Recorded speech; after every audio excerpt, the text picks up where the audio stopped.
The angel of the Lord. Rashi says in his introduction to Zechariah chapter 1, the prophecy of Zechariah is extremely enigmatic because it contains visions resembling a dream that requires an interpretation. We cannot ascertain the truth of its interpretation until the teacher of righteousness comes.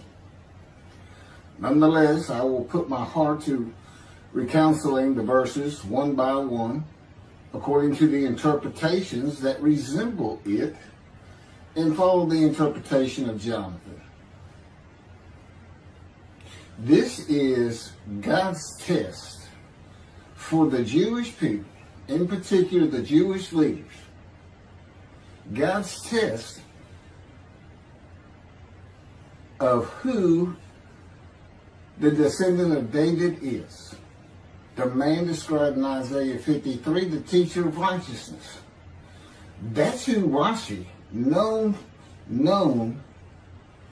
as one of the first rabbis to say that Isaiah 53 described the people, the Jewish people, as the patriarch Israel. Then here he is in Zechariah, saying we got to have to know the truth of at least chapter 1 of Zechariah, to know its truth, because we can't do it. And no Jewish man, religious, academic, commentator, or otherwise, has ever had the answer to this. And yet this video is going to give it to you. Why? I'm a teacher of righteousness. This is Zechariah chapter 1, verses 7 through 12. That's the preamble that Rashi leads into before he starts his commentary. And this is in midrash form. That's where I take parts of a verse and interpret each in individual segments. Verse 7. On the 24th day of the 11th month of the second year of Darius, the month of Shabbat, this word of the Lord came to the prophet Zechariah, son of Berechiah, son of Edo. This word of the Lord. This verse continues with, in the night I had a vision, which is not a word of the Lord. The word of the Lord coming to Zechariah means the messenger of the words of God has come to Zechariah, who is the angel of God's presence, and the word of the Lord. Literally, that's his name. He has alighted upon Zechariah to bring a vision from God. Not a word, a vision. Verse 8. In the night I had a vision. I saw a man mounted on a bay horse standing among the myrtles in the deep, and behind him were bay, sorrel, and white horses. In the night I had a vision. There's a man on a horse standing in the myrtles. He is later referred to as the angel of the Lord, standing in the myrtles. The angel of the Lord alights upon and enters men, and my name, Hashem, is in him and can speak through the man. Zechariah has an angel with him who is his guide in the vision. The deep is like a valley Zechariah is looking down on, filled with myrtle trees, and then an open area below that is where the bay, sorrel, and white horses are. Verse 9. I asked, what are those, my Lord? And the angel who talked with me answered, I will let you know what they are. What are those, my Lord? Zechariah is not talking to the angel. That's an angel. It's not my Lord. Who answered, but who never lets him know what they are. he is asking the man standing among the myrtles on a bay horse about the horses in the open area and calls him my Lord. Verse 10. Then the man who was standing among the myrtles spoke up and said, these were sent out by the Lord to roam the earth. Then the man who was standing among the myrtles spoke up and said, again, this is midrash form. Okay, so the man standing in the myrtles answers the question of Zechariah, not the angel who is with Zechariah. Verse 11, and in fact, they reported to the angel of the Lord, who was standing among the myrtles. We have roamed the earth and have found all the earth dwelling in tranquility. And it's just like a dream. We have horses talking. You know, there could have been birds. Anything that can go far and go a long ways out and then come back. In this case, for this story or for this dream that was given to Zechariah, it's horses. And in fact, they reported to the angel of the Lord. They who reported are the horses who have gone to and fro throughout the earth, and they spoke the report to the angel of the Lord, who was standing among the myrtles. The angel of the Lord, who was standing among the myrtles, has alighted upon and entered the man standing amongst the myrtles. The angel of the Lord is using this man as his visible presence. You cannot see the angel of the Lord. Just as he once used a burning bush for his visible presence, and God spoke through him to Moses. Not just as his visible presence, he also used the man to say, these were sent out by the Lord to roam the earth. In other words, it sounded like the answer was coming from this man. But it's coming from the angel of the Lord, and God is in that angel, his presence. Because that's the angel of his presence. You can find that in Isaiah chapter 63. I don't recall the verse.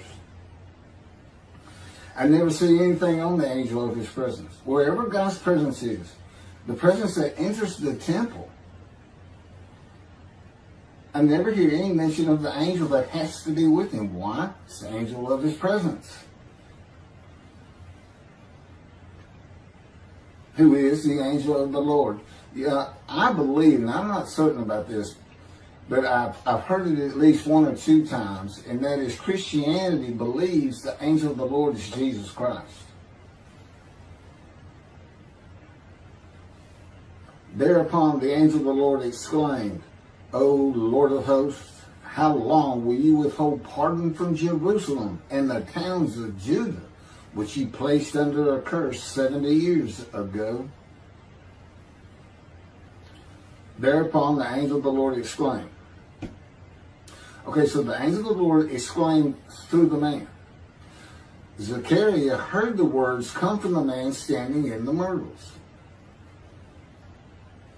It is the only way Zechariah could have heard the words. The angel of the Lord can only speak to the man he has alighted upon. Ezekiel describes this as, a spirit entered into me and set me upon my feet, and I heard what was being spoken to me. O Lord of hosts, how long will you withhold pardon from Jerusalem and the towns of Judah, which you placed under a curse 70 years ago? The following verses are from the book of Isaiah regarding this curse. Isaiah chapter 43, verse 2. So I profaned the holy princes. I abandoned Jacob to proscription and Israel to mockery. That, of course, is God speaking. The profaning of the holy princesses is God's prophecy of the banishment of King Jeconiah and all his offspring from ever ruling over Judah and Jerusalem again. The line of the kings of Judah ended. The line described king by king in the first book of the New Testament of Christianity. the line of Jesus. The abandonment and mockery are God's prophecy that the northern kingdom and the southern kingdom of the Israelites would be defeated and deported from the promised land. Isaiah witnessed the deportation of the northern kingdom, but the deportations of the southern kingdom were many years after his death. This is chapter 43, verses 5 through 7. Fear not, for I am with you. I will bring your folk from the east, will gather you out of the west. I will say to the north, give back, and to the south, do not withhold. Bring my sons from afar, and my daughters from the end of the earth, all who are linked to my name, who I have created, formed, and made for my glory. Okay, this is God's prophecy that all the tribes of Israel would return from the Assyrian deportations of the tribes east of the river Jordan that were Reuben, Gad, and the half tribe of Manasseh, and all the tribes of the northern kingdom deported by Assyria, defeated and deported, and the Babylonian deportations of the southern kingdom. It is a prophecy that is specific to the Assyrian Babylonian exiles. This prophecy was fulfilled according to the books of Ezra and Nehemiah and their account of all 13 tribes returning to the southern kingdom of the lands of Benjamin and Judah. Jerusalem is within the lands of Benjamin, and his lands are considered part of the kingdom of Judah, since that is where the kings of Judah rule from. 10 tribes being lost and not returning is a myth. When the 7th month arrived, the Israelites being settled in their towns, the entire people assembled as one man in Jerusalem, as the man Israel, all of them. When the people Israel gather as one man, it is all 12 tribes who were allotted lots of the promised land, and the Levites. They did not receive a portion. They were allowed to go from lot to lot, tribe to tribe, and everybody was supposed to take care of them. The Levites, that would be Levi, the son Levi, the priestly tribe without an allotment of the promised lands. Judahites and Benjaminites alone are not Israel, though all references to Israelites would include them. All of Israel had returned together to Jerusalem and Judah, mindful of the imported Gentiles in the northern kingdom, imported by the Assyrians, many of whom tried to stop the building of the second temple. This is why everybody returning, all 13 tribes, all went to Judah. The northern kingdom was occupied by Gentiles, I would assume Assyrians and Arabs.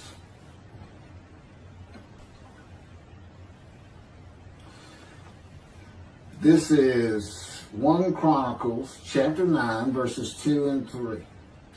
The first to settle in their towns on their property were Israelites, priests, Levites, and temple servants, while some of the Judahites and some of the Benjamites and some of the Ephraimites and Manassesites settled in Jerusalem.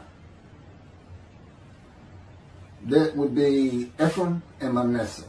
Manasseh was such a large tribe, it had to be broken in. It was broken in two. Half of it set up, their allotment was east of the river Jordan by about where Edom would be. And well, that was the tribe of Gad. Not Edom, Gilead, where the Tishbite, Elijah, the Gentile, was an inhabitant. Ramoth Gilead. Manassites, Ephraimites, and Judahites were the tribes with the largest allotment of the lands of Abraham, and Jerusalem is in the lands of the Benjamites. Those are who just got mentioned. The three largest lot owners. Okay, Benjamin, that's where Jerusalem is. He's important. And of course the priests, the Levites. So Ephraim and Manasseh were not lost tribes, as many believe from writings outside of the Bible. There never were lost tribes according to the Bible. Okay, so all 13 tribes returned and settled in new towns. The accounts of the deportations indicate there was not much left of the old towns. There is no account of how the new towns were settled, though it is unlikely it was based on prior ownership. The exile lasted too long for the deported owners to still be alive, and the tribes of the northern kingdom had to build new towns to live in. It also says the Levites settled in on their lands. So everybody had to pick and choose, and I'm sure the strong and wealthy got the best places, and again, many just settled in Jerusalem. Okay, this is Isaiah chapter 43, verse 14. Thus said the Lord, your Redeemer, the Holy One of Israel, for your sake I send to Babylon. I will bring down all her bars, and the Chaldeans shall raise their voice in lamentation. This is God's prophecy that Assyria would be conquered by the Babylonians, who were defeated by the Chaldeans. But they actually go back and forth and actually became somewhat intermingled, Chaldeans and Babylonians. And that he would raise up the Gentile anointed king Cyrus of Persia to conquer them, to clear the way for all the tribes to return. That's how he cleared the way to the desert, or made rivers for them. Basically, he got Cyrus to release them. Chapter 43, verse 25. And I never hear anything about this. It is I who, for my own sake, wipe your transgressions away and remember your sins no more. Okay, this is God doing, and he says this, something new. I'm going to do something new for the Israelites. This story repeats with the new covenant that includes sin forgiveness of the Jewish people that arise with Elijah and the angel of the covenant after the exiles of the Roman dispersal return to the land of Israel in a time to come. That's from Jeremiah chapter 31.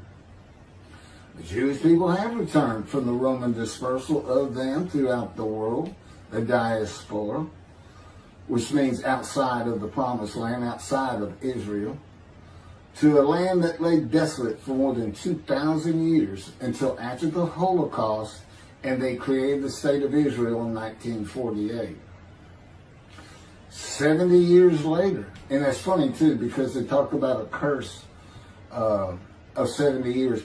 That 70 years, I believe, just applies to the last of 3 deportations of Judah and the defeat by the Babylonians, because the northern kingdom had been defeated and deported long before that, and the first to be defeated and taken to the lands of Assyria was Gad, the half tribe of Manasseh, the lands east of the river Jordan. 70 years later, the land blooms again, and Jerusalem has been rebuilt as a great city, larger than it was in ancient times, according to God's words in Jeremiah 31. The time to come to deliver the new covenant with sin forgiveness is here.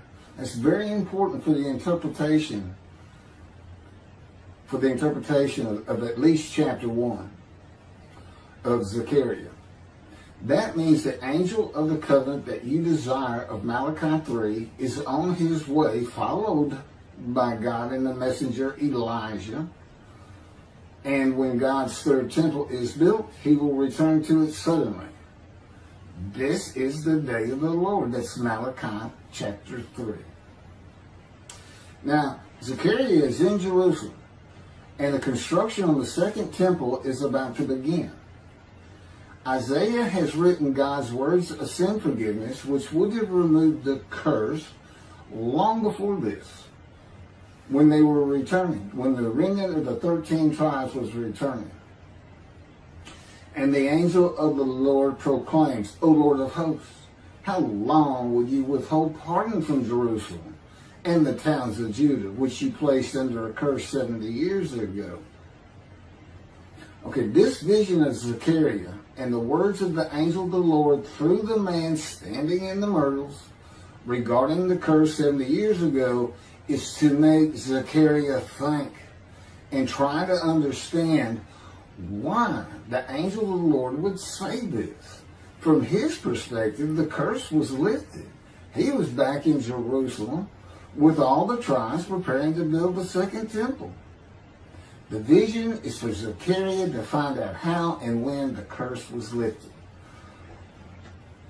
And that's important today, because this is the day of the Lord. The new covenant is here, and every single Jew throughout the world is forgiven of their sins right now.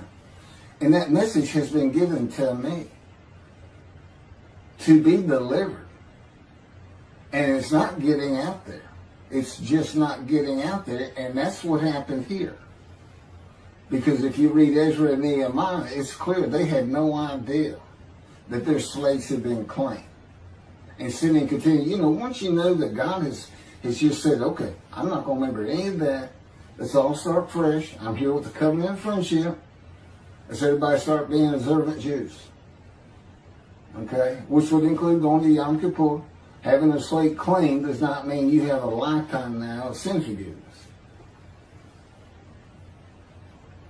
The books of Ezra and Nehemiah reveal, this is how God had me write it down. This is from the book, Isaiah 53, in the day of the Lord, that was dictated to me. The books of Ezra and Nehemiah reveal that the 13 tribes did not know they had been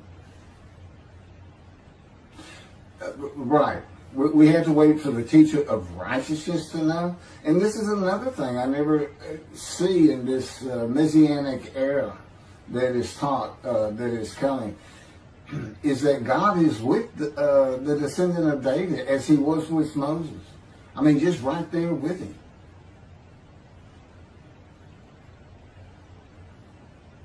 The books of Ezra and Nehemiah reveal that the 13 tribes did not know they had been forgiven of their sins to be a holy seed in the building of the second temple. If people know they have been forgiven and have a clean slate from past transgressions against God and his laws, they are more likely to stop their sinful ways and abide by his laws in the future. The scroll of Isaiah needs to be found and interpreted by Zechariah and the religious leaders so they will know of God's forgiveness of their sins. God will be returning before the temple is built. That will be the third temple, to test the devotion of his righteous servant and make him suitable for his purpose, which might prosper. That includes the building of the third temple. This would begin when his spirit alights upon the anointed one, Moshiach. His presence with his righteous servant will be necessary for the temple to be rebuilt. Islam will not freely hand over their third most holy site to Israel and abandon the Dome of the Rock Mosque, a mosque that sits on the Temple Mount purchased by King David for God, the most holy site of the Jewish people. With God is the angel of his presence, who is already on the way. You want me to skip that? Okay, this has been covered in other videos more than once.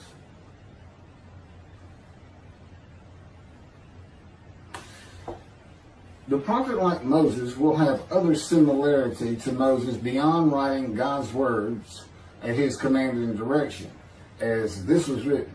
At God's command and direction, I typed those words.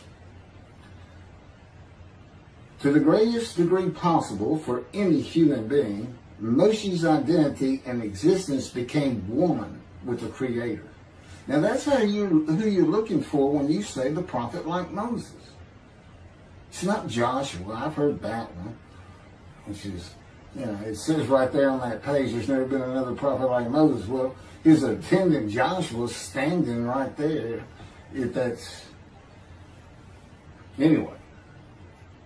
Moshe's identity and existence became one with the Creator. I don't think you can say that of Joshua. I don't think you can say that of any man until the Spirit of God alights upon him in chapter 11 of Isaiah.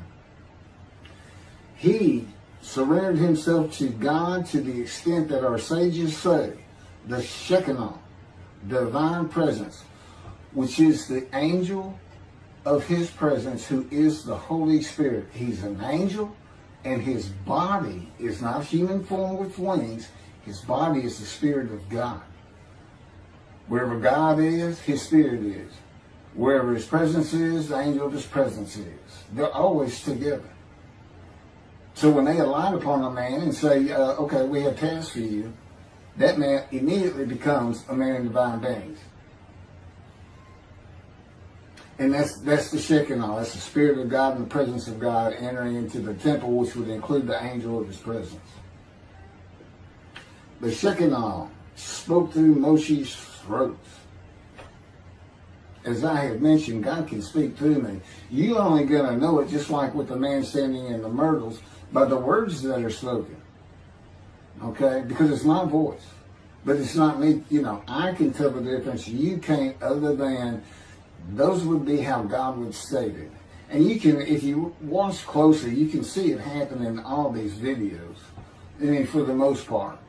Where God just, you know, he just throws out a sentence or two.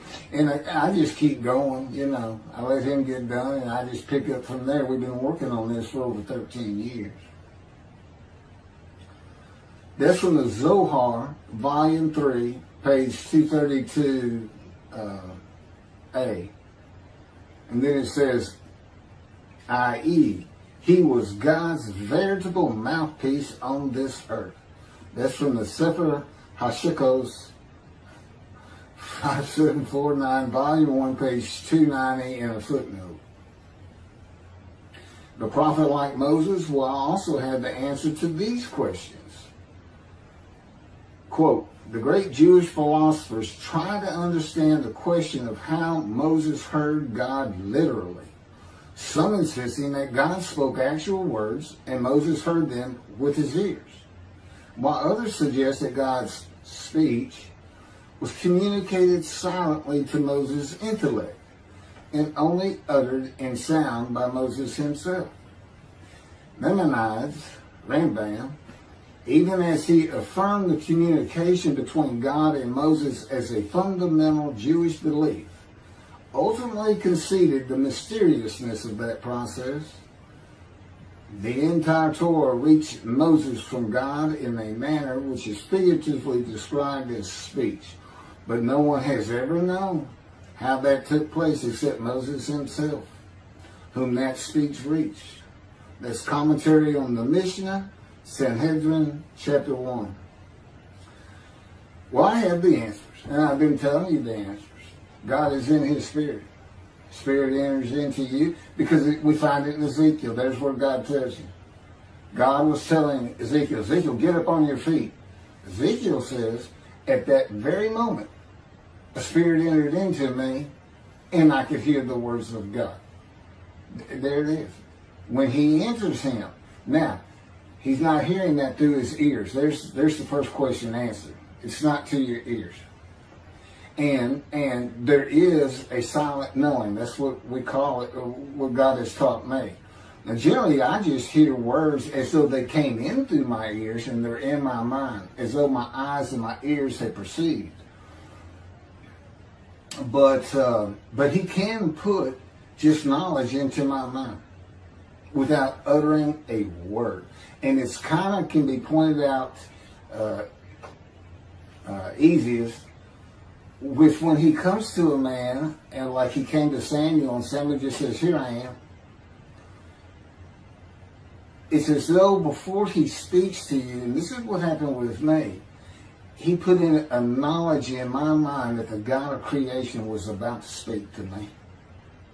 And so when he did speak, it was as though he had always been there speaking to me. Not unlike how Adam would have felt.